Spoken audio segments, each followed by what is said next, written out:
ازاي تكوني الانثى اللي يخاف اي راجل انها تضيع من ايده.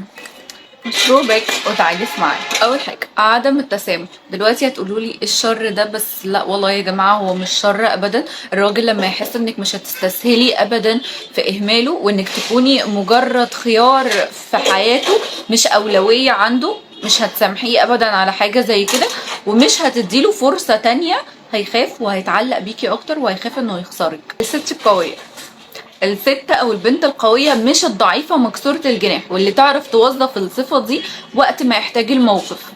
بمعنى اصح يعني بتعرف تلعب على الاتنين، تعرف امتى تبقى مكسورة وضعيفة وامتى تبقى قوية وتقول لا. مش اي حاجة تقول عليها سمعا وطاعة وحاضر واوامرك. تالت حاجة اللي عارفة قيمة نفسها وبتحب نفسها وبتقدرها، مش مستنية اللي يجي يقدرها. الشخصية دي بتتعب اي راجل على فكرة وتخليه دايما عاوز يبذل مجهود اكتر علشان يعرف يوصلها ويرضي رغبتها. رقم 4 اللي عندها حياة واهتمامات ومش محسساه دايما انه محور الكون وقاعدة فاضياله وتحت اوامره، ويومها بس عبارة عن انها بتكلمه وبتهتم بيه وبتشوفه هو عاوز ايه وبيحب ايه وبيعمل ايه. لا دي كمان بتسهر تستناه لما يرجع من القهوة مع صحابه. ما تفكريش انه هيقول عليكي انت قد ايه مهتمه بيه، لا ده لما يزهق منك هيقولك هو انت ما عندكيش حياه. وعلى فكره هيشوفك ملزقه جدا، وده بقى مش هيبقى خايف انه يخسرك، بالعكس انت اللي دايما هتكوني خايفه انك تخسريه، عشان كده بتتعاملي بالمنظر ده. رقم 5 البنت الواثقه او الست الواثقه انها تستحق دايما الافضل، مش اللي ما بتصدق تلاقي راجل وتبقى قد ايه مبهوره انت ازاي دخلت كلمتني، انت ازاي بتحبني كده. رقم 6 اللي ما بتسألهوش دايما عن مشاعره تجاهها او تحاول انها تقنعه بيها. خليكي واثقة انك تستحقي انه يهتم بيكي من غير ما تجري وراه.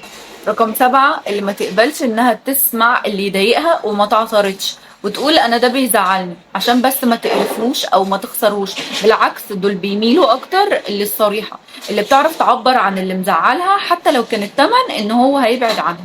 رقم 8 اللي ما تخليهوش يضمن وجودها، اللي تخليه دايما خايف انه يخسرها بسبب انها مش متاحة كل الوقت. رقم 9 اللي ما بتبادرش، مش كل خناقة ومشكلة تحصل ما بينكوا ابوس ايدك ما تجريش تصلحي ولا تصلحي، ده مش دورك. ومش معنى كده ان انا بقول في اي مشكلة حتى لو انت الغلطانة ما تصلحيش، لا انت لو انت فعلا اللي غلطانة واذيتي انت اللي هتصلحي، لكن مش دايما ده اللي يحصل. رقم 10 دور الأمومة، انتي مش أمه، فمن فضلك ما تعيشيش معاه دور الأمومة. تعرفي يعني ايه أم؟ أم دي يعني بتسامح دايما مهما غلط، بتأكل وتشرب وتلبس وتقلع ليه؟ ليه يا حبيبي ما يفضل عند أمه بقى؟ ليه شخص يبقى عنده أمين؟ يعني ربنا خالق لينا أم وأب واحدة، ليه شخص يبقى عنده 2 أم؟ نازل بميزات يعني مختلفة عن البشر. بلاش تعيشي دور الأمومة، بلاش تعيشي دور الأمومة معاه.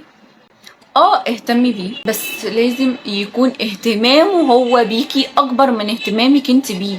أنا دايما مقتنعة ان الراجل هو اللي بيدي أكتر ما بياخد، وان الست هي رد فعل اللي بتاخده ده مش العكس. وبس كده وصلنا لنهاية الفيديو. السلام عليكم.